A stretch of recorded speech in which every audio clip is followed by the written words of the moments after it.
परमेश्वर की नाम की महिमा हो कि परमेश्वर ने फिर एक बार हमें आज का दिन दिखाया है और जीवित रखा है, इसलिए मैं प्रभु को धन्यवाद करता हूँ।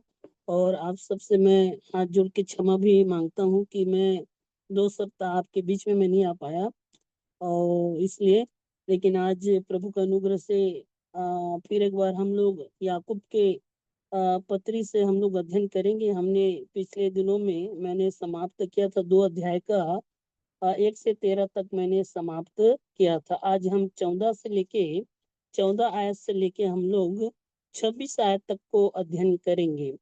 जैसा यहाँ पे हम जो हेडिंग में लिखाया है, विश्वास और कर्म। मेरे प्यो, जब इस आयतों को हम पढ़ते हैं, 14 से लेकर 26 तक 2 अध्याय का, तो यहाँ पे जो है 4 क्वेश्चन दिया गया है, और 4 क्वेश्चन है, और साथ साथ यहाँ पे शैतान के विषय में भी बताया गया है, और अब्राहम के विषय में भी बताया गया है, और जो है राहाब वेश्या के विषय में भी बताया गया है, और दुष्ट आत्मा के विषय में यहाँ पे बताया गया है। तो ये बहुत ही लाभदायक है मेरे और आपके लिए। जब हम इसको जो है एक एक वचन को अध्ययन करेंगे तो बहुत कुछ को हम यहाँ से सीख सकते हैं। और हम जानते हैं कि हम परमेश्वर पर विश्वास करते हैं। विश्वास करना ही काफी नहीं है, उसके साथ कर्म करना भी जरूरी है। लेकिन पालूस पालूस कहता है कि विश्वास के द्वारा उद्धार होता है। बात तो सही है कि विश्वास के द्वारा उद्धार होता है, लेकिन जब हम इस 18 आयत को पढ़ेंगे यहाँ पे, तो 18 में, तो यहाँ पे जो है याकूब एक चैलेंज देता है कि विश्वास को कर्म बिना हम जो है पूरा नहीं कर सकते। मतलब हमारा विश्वास कर्म बिना क्या है, अधूरा है।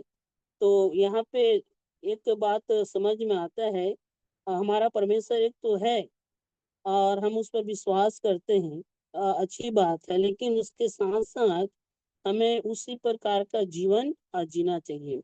तो इसलिए आइए मैं और आप 14 से 17 आयत तक पहले पढ़ेंगे। हे मेरे भाइयों, यदि कोई कहे कि मुझे विश्वास है पर वह कर्म न करता हो, तो उसे क्या लाभ? क्या ऐसा विश्वास कभी उसका उद्धार कर सकता है? यदि कोई भाई या बहन नंगे उघाड़े हो और उन्हें प्रतिदिन भोज की घटी हो, और तुम में से कोई उन्हें उनसे कहे, कुशल से जाओ, तुम गर्म रहो और तृप्त रहो, पर जो वस्तु देह के लिए आवश्यक है वह उन्हें न दे, तो क्या लाभ? वैसे ही विश्वास भी यदि कर्म सहित न हो तो अपने स्वभाव में मरा हुआ है। परमेश्वर की नाम की महिमा हो। विशेषकर जब हम प्रभु यीशु मसीह पर विश्वास करते हैं, तो सिर्फ हम बोलने से काम नहीं चलेगा, अपने कार्य के द्वारा जो है उस विश्वास को प्रकट करना है। या सिर्फ हम मन में विश्वास करते हैं, या प्रभु यीशु मसीह को अपने उद्धारकर्ता के रूप में ग्रहण नहीं करते, या गवाही नहीं देते, या बपतिस्मा नहीं लेते, या अलगावपन जीवन नहीं जीते, या बुराई से मन नहीं फिराते, लेकिन बस हम विश्वास करते हैं, ऐसा विश्वास व्यर्थ है। क्यों व्यर्थ है? जो प्रभु यीशु मसीह पर विश्वास करते हैं उनके जीवन में एक प्रकार से परिवर्तन होना बहुत जरूरी है। और जब तक आपके जीवन में परिवर्तन नहीं होगा, तो लोगों को समझ नहीं आएगा कि उद्धार पाया नहीं पाया है। इसलिए जब हम प्रभु यीशु मसीह को उद्धारकर्ता के रूप में ग्रहण करते हैं, तो सबसे पहली बात ये है कि हमें पश्चाताप के साथ गवाही गवाही के साथ जो है दिन प्रतिदिन संगति में आगे बढ़ना और बपतिस्मा लेना, ये बहुत सारे कार्य को हम लोग देख सकते हैं। ये कार्य में आता है, एक काम में आता है, जिसको एक विश्वासी को पूरा करना बहुत जरूरी है। इसलिए यहाँ पे कहता है, हे मेरे भाइयों, यदि कोई कहे कि मुझे विश्वास है पर वह कर्म न करता हो, तो इससे क्या लाभ? अगर वो कर्म न करता हो तो इससे क्या लाभ? मेरे प्यो, यहाँ पे याकूब बताना चाहता है, एक विश्वासी के जीवन में एक प्रेम होना चाहिए, एक नम्रता, दीनता होना चाहिए, दूसरों के प्रति जो है प्रेम होना चाहिए और एक प्रेम भरा जीवन जीना चाहिए प्रभु यीशु मसीह पर विश्वास करके।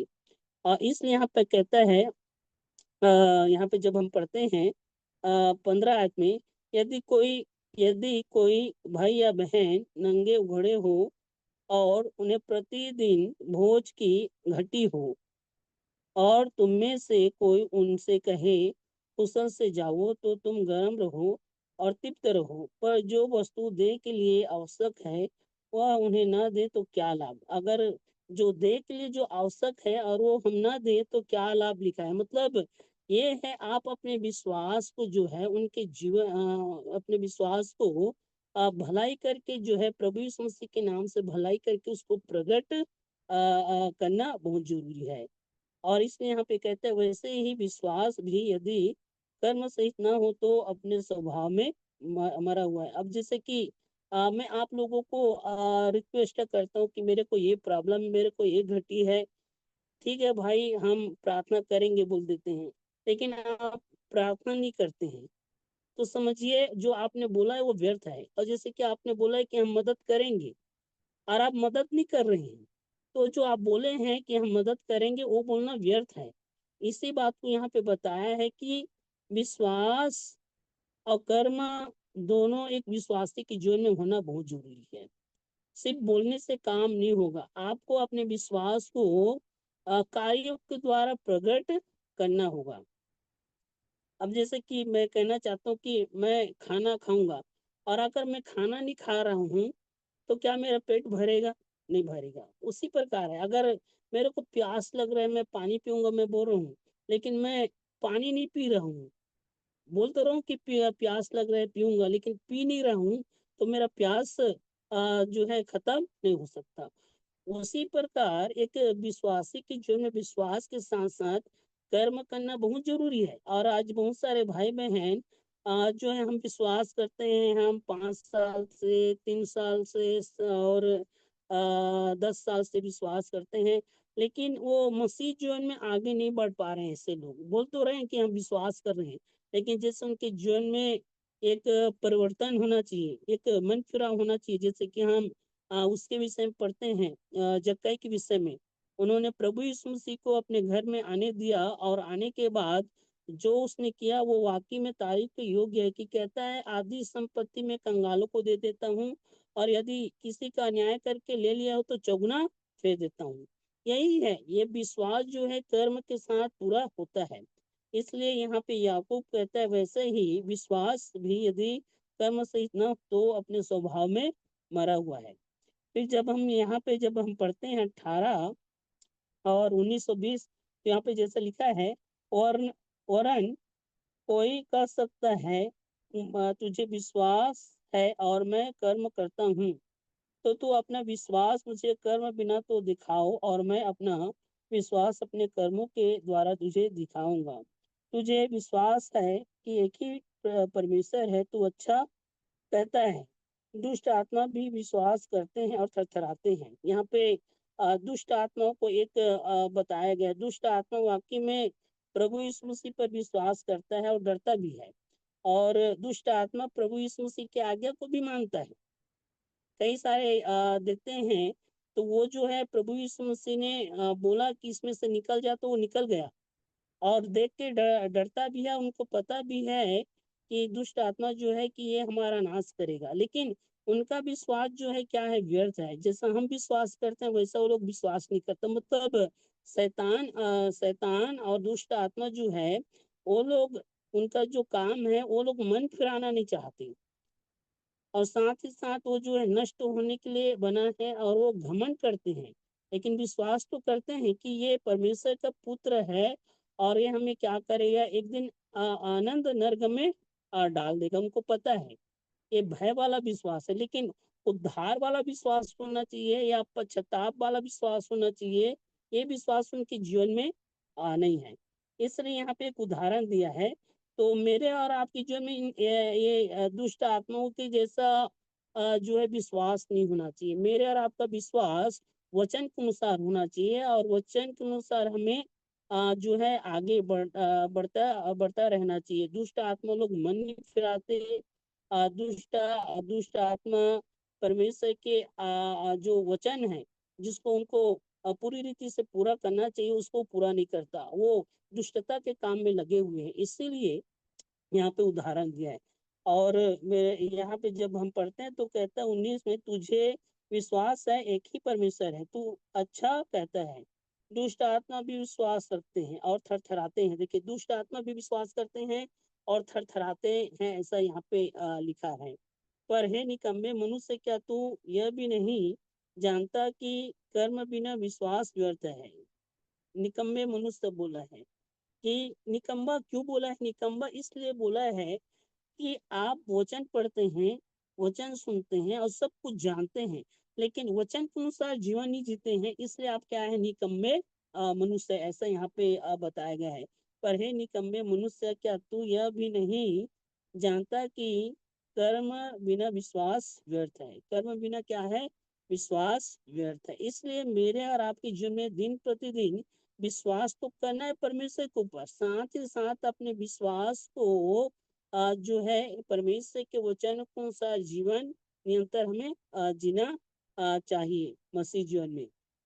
और यहाँ पे कहता है 21 में उदाहरण दिया है अब्राहम और इसहाक का। जब हमारे पिता अब्राहम ने अपने पुत्र इसहाक को वेदी पर चढ़ाया, तो क्या वह कर्मों से धर्मी न ठहरा था?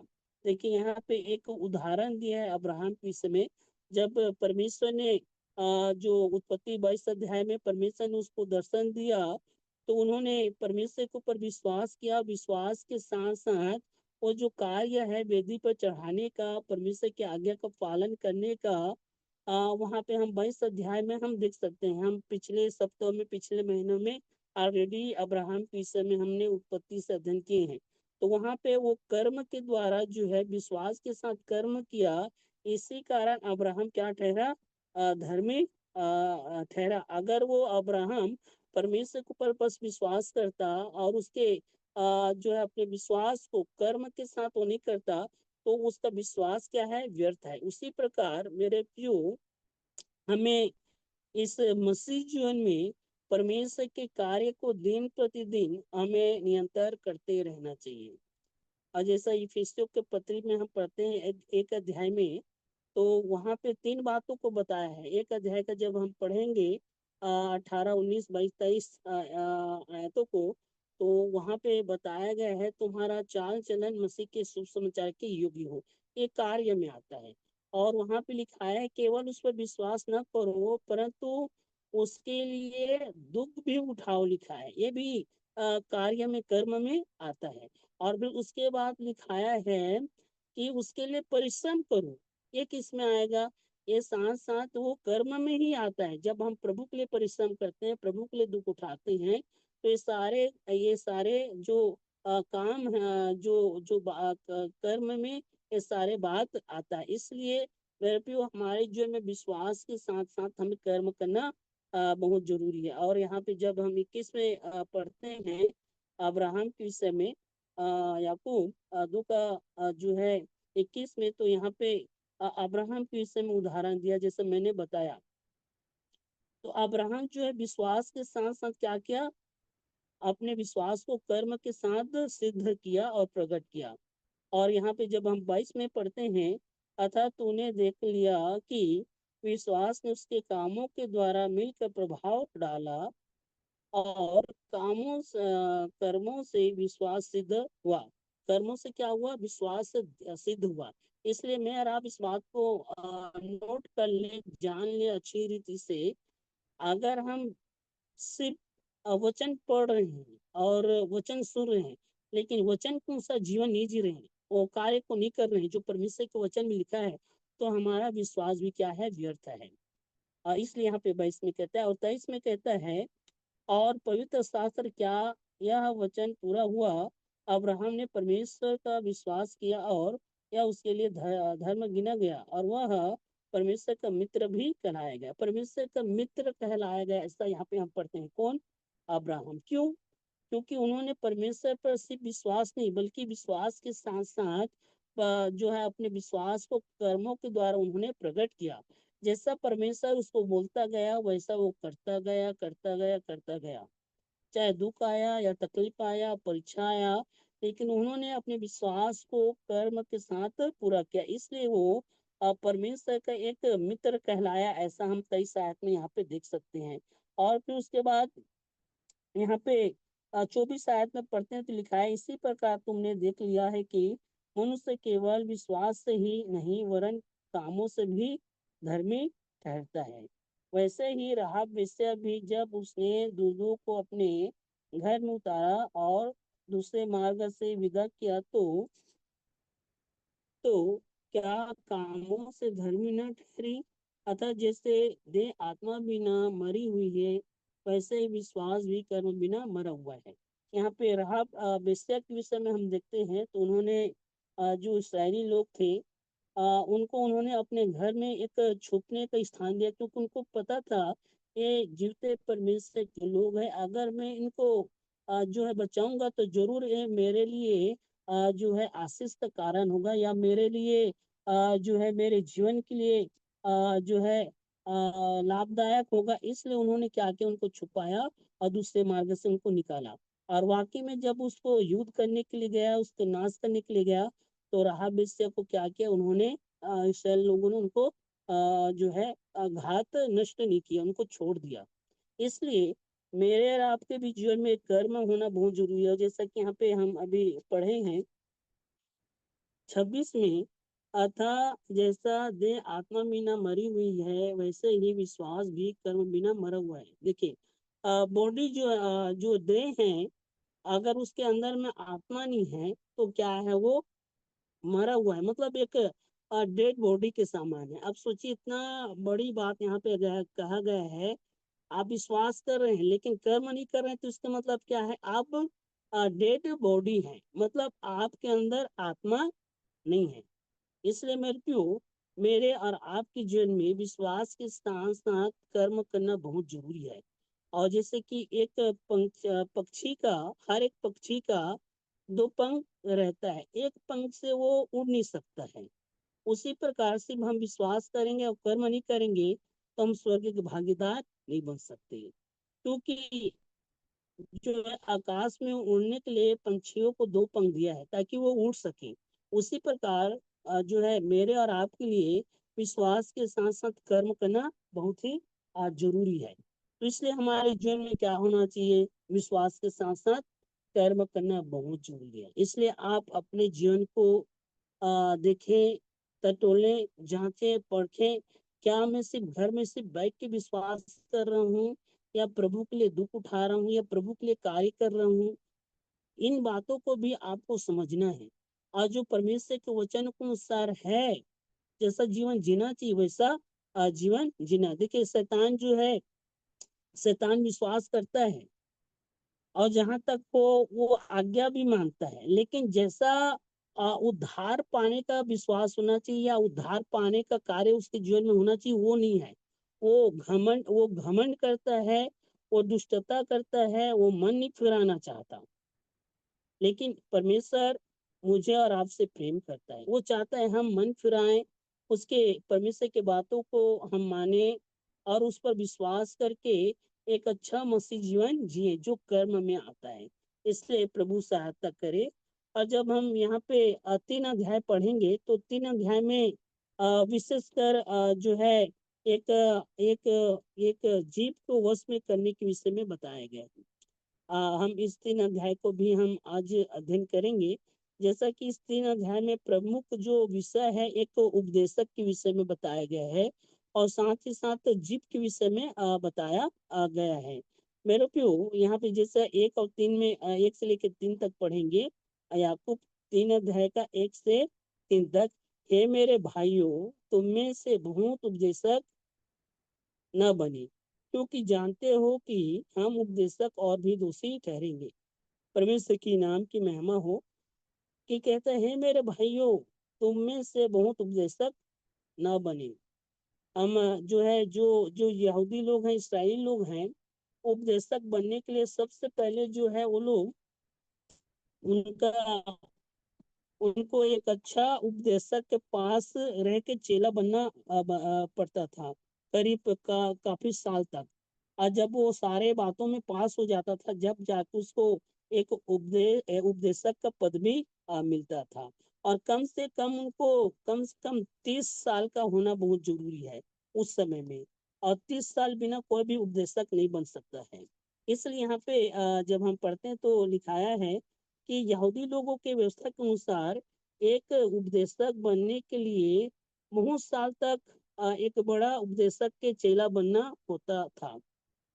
और जब वो सारे बातों में जो है पास हो जाता था, तब जाके उसको वो उपदेशक का एक पद भी मिलता था। और कम से कम उसको 30 साल का होना बहुत जरूरी था।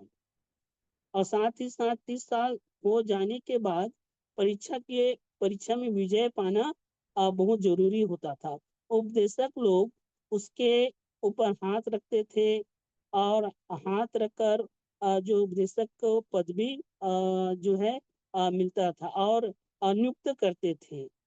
लेकिन ऐसा आज जो है, जो प्रभु यीशु मसीह को उद्धार करते कृपया ग्रहण करता है, और जिसको प्रभु यीशु मसीह का अगुवाई है, वो परमेश्वर का सेवा कर सकता है। लेकिन यहाँ पे एक बात यहाँ पे बताया गया है कि मना करता है कि हे मेरे भाइयों, तुम में से बहुत उपदेशक न बने। पहली बात, तुम में से बहुत से उपदेशक न बने, ऐसा लिखाया है, क्योंकि जानते हो कि तुम उपदेशक और भी दोषी ठहरोगे। दूसरी बात यहाँ पे कहता है कि और भी दोषी ठहरोगे। क्यों? क्योंकि आप उपदेशक हो और आप ही वचन के अनुसार नहीं जीवन जी रहे हैं, तो आपका उपदेश देने का क्या मतलब? मैं बोल रहा हूँ आप व्यभिचार नहीं करना, चोरी नहीं करना, लेकिन आप व्यभिचार कर रहे हैं, चोरी कर रहे हैं, बड़े बड़े उपदेश दे रहे हैं, लेकिन आप ही का जीवन बदला नहीं है, तो क्या मतलब का? तो इसलिए कहता है और भी उपदेशक और भी दोषी ठहरेगा, ऐसा लिखाया है। इसलिए कि हम सब बहुत बार चूक जाते हैं, और जो कोई वचन में नहीं चुकता वही तो सिद्ध मनुष्य है, और सारी देह पर भी लगाम लगा सकता है। मतलब कई लोग क्या है, कुछ भी बोल देते हैं। एक तो उनको वचन का ज्ञान नहीं रहता, और ज्ञान के साथ साथ जो है खुद अपने जीवन में उस वचन को पूरा नहीं करता है। पुलपिट के सामने प्रचार करते हैं, प्रचार करके चले जाते हैं कि चोरी नहीं करना, लेकिन खुद ही जाके क्या कर रहे हैं, चोरी कर रहे हैं।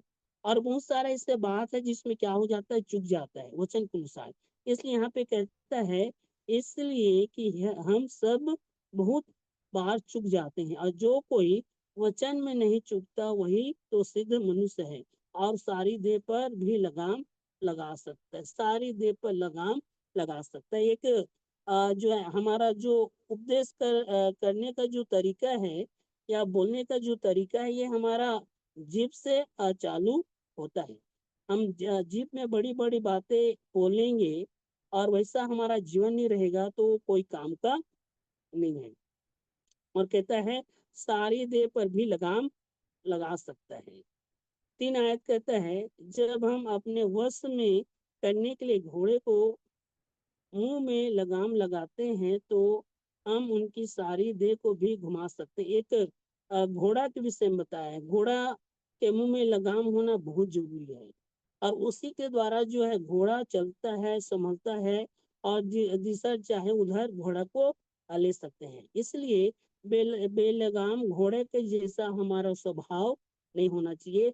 बेलगाम घोड़े के जैसा हमारा जुबान या जीभ नहीं होना चाहिए। इसलिए यहाँ पे कहता है, जब हम अपने वश में करने के लिए घोड़ों को मुंह में लगाम लगाते हैं, तो हम उनकी सारी देह को भी घुमा सकते हैं।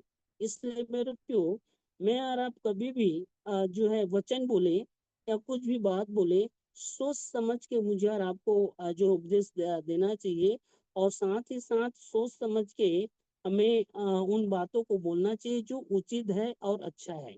अगर हम अपने मुंह पर लगाम न दे, तो हमारे जो है बातों के द्वारा, हमारे जो है जीवों के द्वारा पाप हो सकता है। इसलिए यहाँ पे ये कहता है।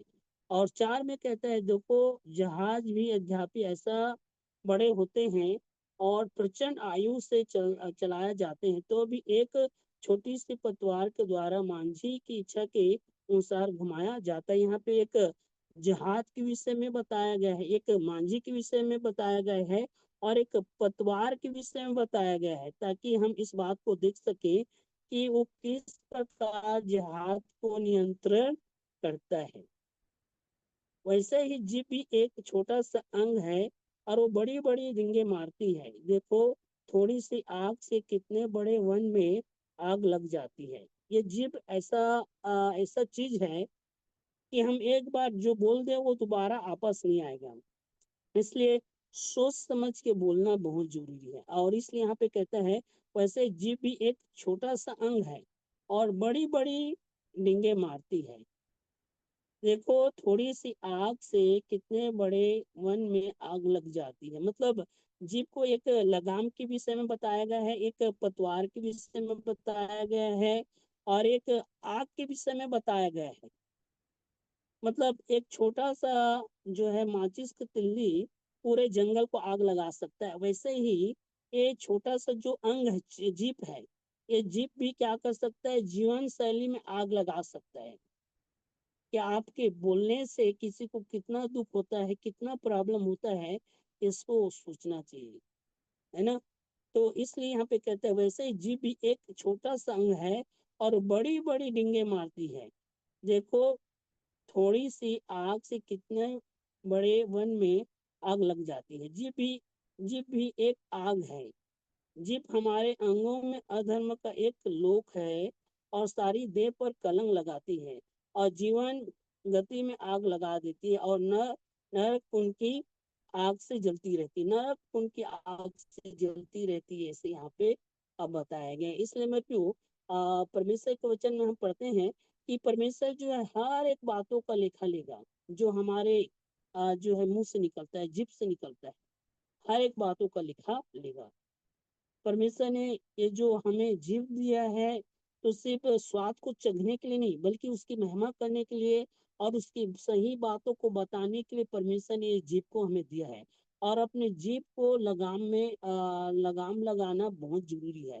कई लोग क्या होते हैं, कुछ भी मुंह फट बोल देते हैं, लेकिन आप जो बोल रहे हैं उसका भी हिसाब परमेश्वर लेगा। इसलिए हम अपने बच्चों को गाली भी दे रहे हैं, हम आज अपने बच्चों के लिए प्रार्थना भी कर रहे हैं, हम दूसरों के विषय में चुगली या ईर्ष्या कर रहे हैं या कुछ भी गलत बोल रहे हैं, तो ये एक परमेश्वर के लोग और एक विश्वासी होने के नाते एक विश्वासी या परमेश्वर के दास को शोभा नहीं देता है। उसको नीचे में हम जब पढ़ेंगे तो एक बहुत ही अच्छा से बताया गया है। इसलिए जीभ 6 में जैसा अभी पढ़े हैं, जीभ भी एक आग है। जीभ हमारे अंगों में अधर्म का एक लोक है और सारी देह पर कलंक लगाती है और जीवन गति में आग लगा देती है और नरक कुंड की आग में जलती रहती है। देखिए, ये कई कई सारे भाई बहन जो है इस बात को नहीं समझते कि हम प्रभु के लोग हैं और हमें जैसे कि हम याकूब के पत्री से में हम पढ़ते हैं, एक अध्याय में 19 आयत में, तो सुनने के लिए तत्पर और बोलने में क्या होना चाहिए, धीर होना चाहिए, ऐसा हमने अध्ययन किए हैं। सुनने के लिए तत्पर और बोलने के लिए धीर क्यों बोला गया है, क्योंकि आपके जीभ के द्वारा, आपकी जुबान के द्वारा भी पाप होता है और जिसके द्वारा जो है हमें लेखा देना पड़ेगा। और कई बार परिवार में झगड़ा क्यों होता है, क्योंकि हम अपने जीभ में लगाम नहीं लगाते हैं। जैसा पाते हैं वैसा रटारोट हम बोल देते हैं, है ना। इसलिए हम अपने विश्वासी होने के नाते इस बात को हमेशा ध्यान रखना चाहिए, हमारे हर एक बातों को परमेश्वर कान दे के सुन रहा है कि हम क्या बोल रहे हैं या क्या गाली दे रहे हैं या कैसी शिक्षा दे रहे हैं। इस बातों को परमेश्वर ध्यान से सुनता है। और कभी भी एक परिवार में या कलिसिया में अगर कुछ भी लड़ाई झगड़ा होता है, तो सबसे पहले मैं समझता हूँ कि वहां पे अपने मुंह बंद करके रखना बहुत जरूरी है और जो उचित बात है उसी को बोलना है। फिर गुस्सा में आके कुछ भी एकदम लपालप लपालप कुछ भी बोल देने से फिर बोलने के द्वारा भी क्या हो जाएगा, पाप हो जाएगा, है ना। तो इसलिए सोच समझ के बोलना चाहिए ताकि किसी भी के जीवन शैली में या परिवार में एक आग लगाने का काम नहीं होना चाहिए।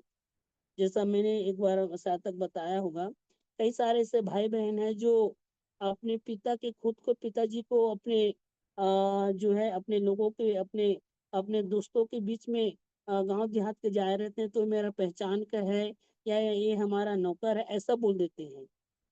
तो आप सोचिए, इतना बड़ी बात आपने बोल दिया, इसका मतलब जो जिसके जीवन में ये बात वो जो सुना है, उसके दिल में कितना बड़ा दुख लगा होगा।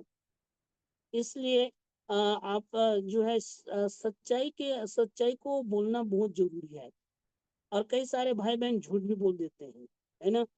तो हमें किसी के सुनने में नहीं, बल्कि सच्चाई को जान के हमें बोलना चाहिए।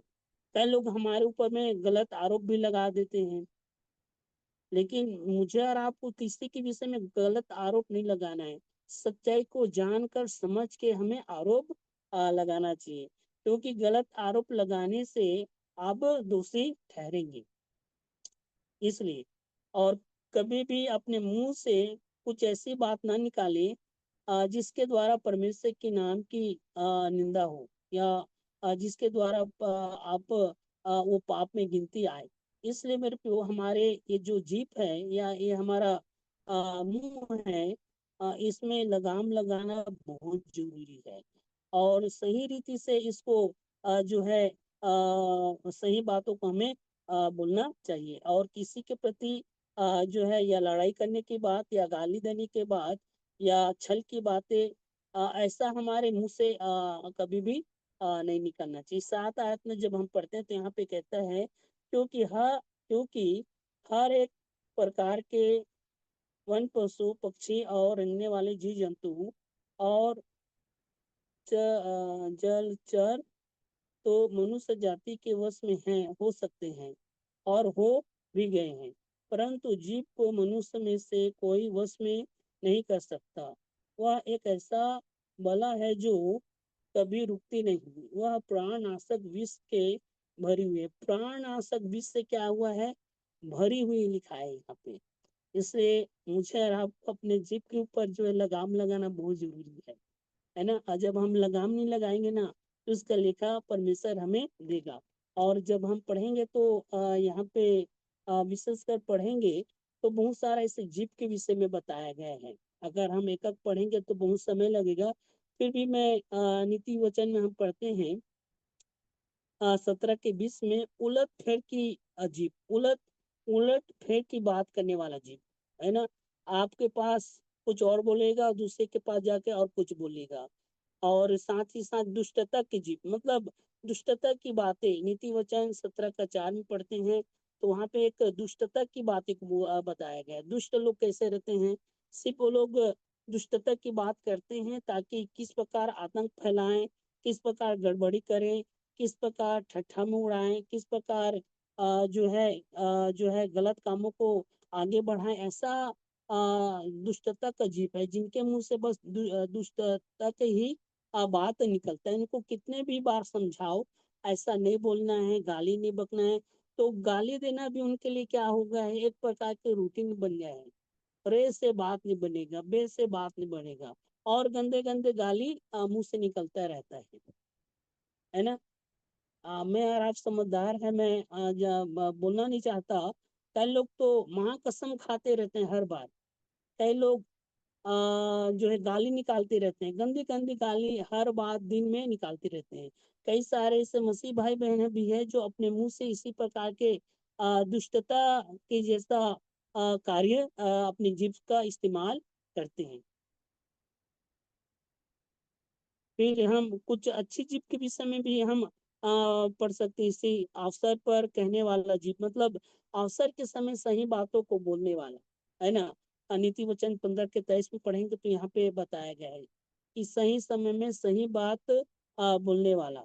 और धूर्त का जीप, ऐसा हम यहाँ पे देख सकते हैं जो है, या आयुब 15 के 5 में वहाँ पे पढ़ेंगे तो यहाँ पे बताया। और भी अनेक प्रकार के जो जो हमारे मुंह से निकलता है उसके विषय में बताया गया है। झूठ बोलने वाला, मूर्खता का जीव, कैरत का जैसा जीव, चापलूसी का जीव, और अभी हमने पढ़ा है आग सा जीभ, है ना। तो ऐसा ये जो हमारे जीभ से जो निकलता है उसी के विषय में यहाँ पे बताया गया है। इसलिए मेरे को, मैं और आप इस बात को ध्यान से समझें कि हमें किसी भी प्रकार का ऐसा अपने अपने अपने जो जीभ है उसको वश में रखना है, और किसी प्रकार का उटपुटान बात या उटपुटान कार्य के विषय में ऐसा हमारे मुंह से नहीं निकलना चाहिए जिसके द्वारा परमेश्वर की निंदा हो और हम पाप का भागीदार बने। इसलिए हम परमेश्वर के लोग हैं, पवित्र लोग हैं, उसके चुने हुए लोग हैं। इसलिए हमारे जीभ से किसी भी प्रकार की बुराई या अपराध नहीं होना चाहिए, या छल की बातें नहीं होना चाहिए, या पक्षपात की बातें नहीं होना चाहिए, या चालाकी की बातें नहीं होना चाहिए, दुष्टता की बातें नहीं होना चाहिए, है ना। एक तरफा साइड लेके बात नहीं करना चाहिए। कई लोग क्या करते हैं, एक तरफा साइड लेके बात करते हैं। गलती किसका है, कौन सही है, उसको नहीं देखते, एक तरफा बात करते हैं। इसलिए मेरे और आपके जीवन में ऐसा कभी भी नहीं होना चाहिए। इसलिए यहाँ पे जो है याकूब विशेष कर कहता है, मेरे भाइयों तुम में से बहुत उपदेशक न बने, क्योंकि जानते हो कि हम उपदेशक और भी दोषी ठहरेंगे, हम उपदेशक और भी दोषी ठहरेंगे, लिखा है ना। तो परमेश्वर क्या करता है, हर एक बातों का परमेश्वर जो है लेखा लेगा, और परमेश्वर हमारे बातों को सुनता है कि हम क्या बोल रहे हैं या क्या कर रहे हैं। अब कई बार तो ऐसा भी होता है कि हम अपने बच्चों का नाम रखते हैं जो है आमोस, सामुएल, जुएल, है ना। बड़े बड़े भविष्यवक्ताओं के नाम रखते हैं, लेकिन हम जब उनको बुलाते हैं तो कैसे बुलाते हैं, कई लोग गाली दे के बुलाते हैं, कई लोग ठट्ठा करके बुलाते हैं, है ना। अपने खुद के बच्चे लोगों को प्रभु ने आपको जीत दिया, इसका मतलब ये नहीं है कि आप कुछ भी बोले, नाम रखे हैं और बुलाएं उसको और दूसर। इसलिए यहाँ पे बताया गया है।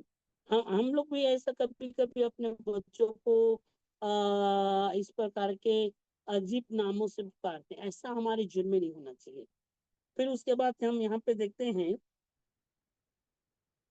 9 में, 3 का 9, इसी से हम प्रभु और पिता की स्तुति करते हैं, और इसी से मनुष्यों को जो परमेश्वर के स्वरूप में उत्पन्न हुआ है साफ देते हैं। देखिए क्या लिखा है यहाँ पे, कहता है इसी से हम प्रभु और पिता की स्तुति करते हैं, और इसी से मनुष्यों को जो परमेश्वर के स्वरूप में उत्पन्न हुआ है साथ देते हैं, है ना। ये वाकई में जो है एक एक व्यक्ति का जीवन में होने वाला बातों को यहाँ पे बताया गया है।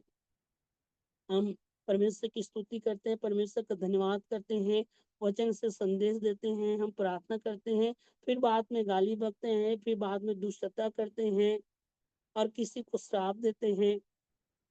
ये सब एक मसीह भाई बहनों को शोभा नहीं देता है।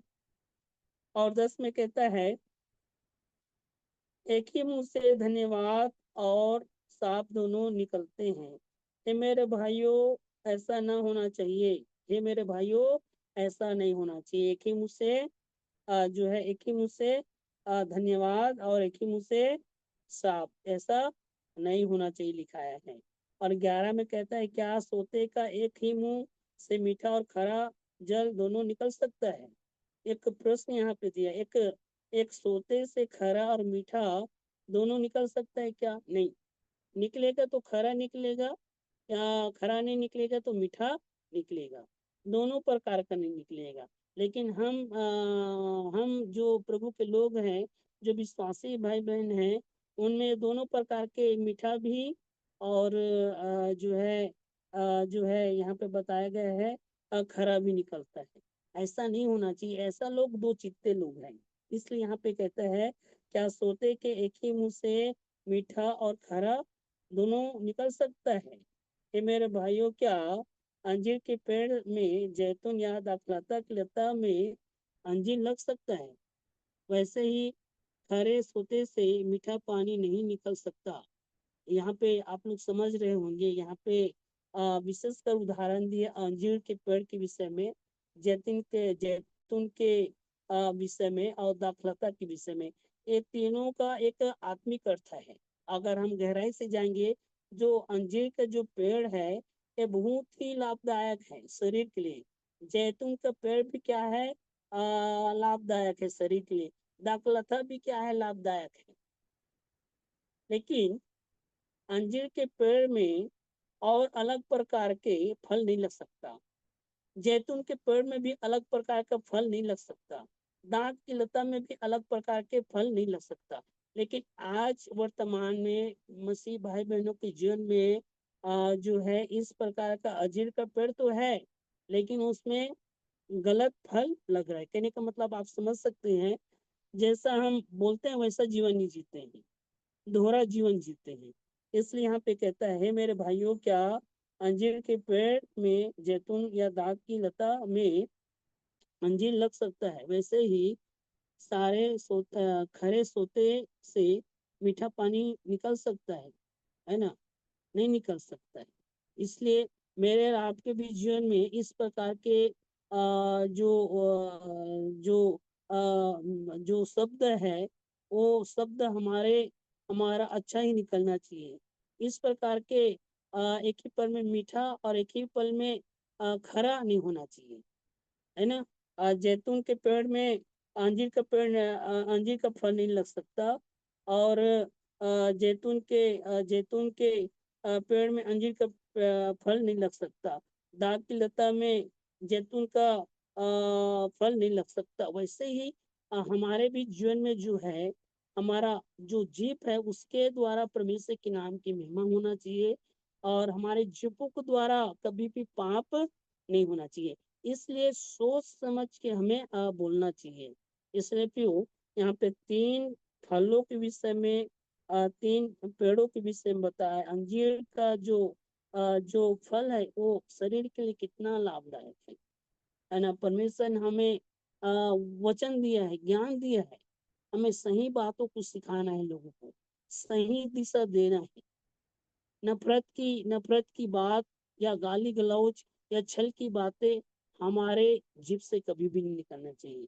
जैतून का जो तेल है वो कितना ही लाभदायक है हमारे बालों के लिए, शरीर के लिए, हमारे उसे कितना लाभदायक होता है। और साथ ही साथ दाखलता से भी कितना लाभदायक होता है। इसी प्रकार का स्वभाव मेरे और आपके जीवन में होना चाहिए। और हमारे मुंह से खरा या मीठा, ये दो प्रकार का जो है यहाँ पे बताया गया है पानी के विषय में।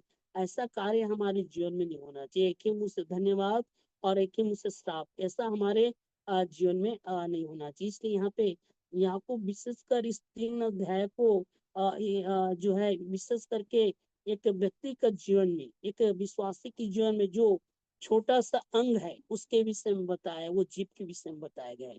मैं और आप प्रभु को जान के अपने जीभ को कैसा इस्तेमाल करते हैं, प्रभु लेखा लेगा। इसलिए सोच समझ के अपने जीभ का इस्तेमाल करें। और अब जो है बोलने से पहले आप सोच ले कि आप कौन हैं, परमेश्वर के लोग हैं। बोलने से पहले आप सोच ले आप बाइबल को पढ़ने वाले लोग हैं। बोलने से पहले सोच ले आप परमेश्वर को धन्यवाद करने वाले लोग हैं। बोलने से पहले सोच ले कि परमेश्वर हर एक बातों का लेखा लेगा। इसलिए प्रभु आप सबको आशीष दे। God bless you. जय मसीह की।